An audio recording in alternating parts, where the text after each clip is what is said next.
Trump will be allowed back on Meta platforms like Facebook and Instagram for the first time since January 6th, this time with new guardrails in place. Trump celebrating the announcement on his own social media platform, Truth Social, writing, quote, "Such a thing should never again happen to a sitting president or anybody else who is not deserving of retribution." For more on this social media move, we're joined now by News Now anchor Hallie Jackson, who spoke with a top Meta executive just as this news was breaking. And Hallie, it's fascinating we had this interview now because I'm curious, how did Meta make the original decision and how did they come to this new decision right now?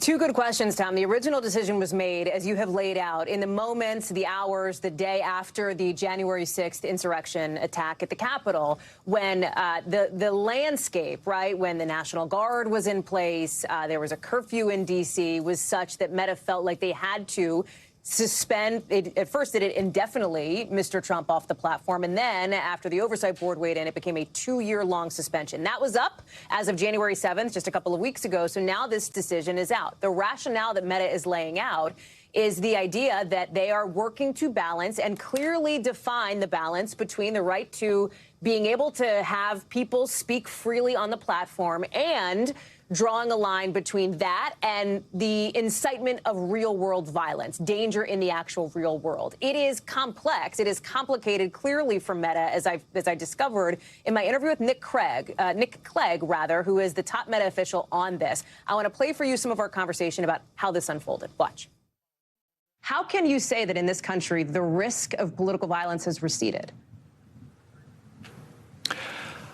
I think what we're essentially doing is comparing it to the circumstances which led to his 2-year suspension in the first place. In other words, the circumstances in January 2 years ago, at the time of the January 6th events on the Capitol. And at that time, Washington, D.C. was under a curfew, government offices were closed and under heavy security protection up and down the country. The National Guard was being called out from state to state. That, thankfully, is no longer the case. I'm not saying everything is perfect. No one is. But we're saying that if you compare it to the circumstances which led to his original suspension, we think the risk to public safety has materially and significantly receded. But that is also the reason why we are introducing those additional guardrails to discourage him from breaking our rules going forward if he chooses to use Facebook and Instagram again. Should we be understanding that in Meta's view, the bar is essentially insurrection-level incitement, and that's the bar that you are looking at for what is and is not a security risk? No, we remove content all the time. We act all the time where people post material that we think will pose a real danger and lead to real-world harm. And that applies to everybody. Doesn't matter whether you're the former president of the United States, doesn't matter whether you are the king or the queen or just an ordinary user of our social media apps. One thing that Meta is making really clear is they're going to put guardrails, that's what they describe it as, guardrails in place on the former president's account if and when he does start posting on Facebook again. Stuff like if he does, let's say, try to delegitimize the next election by lying about it, maybe limit its reach. People can't share it as much. Maybe do some other things.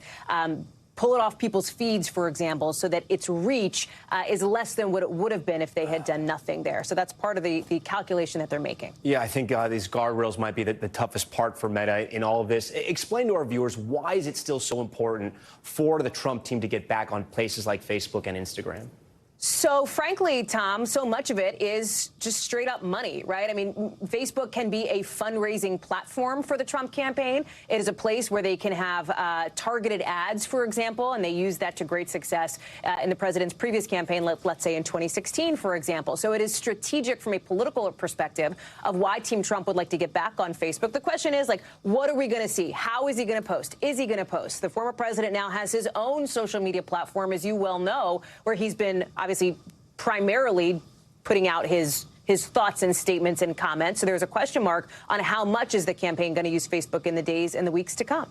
Yeah, Trump's digital director in 2016 credited Facebook for one of the main reasons why they won that campaign and that election. All right, Hallie Jackson with a really big interview for us here on Top Story. Hallie, we appreciate it.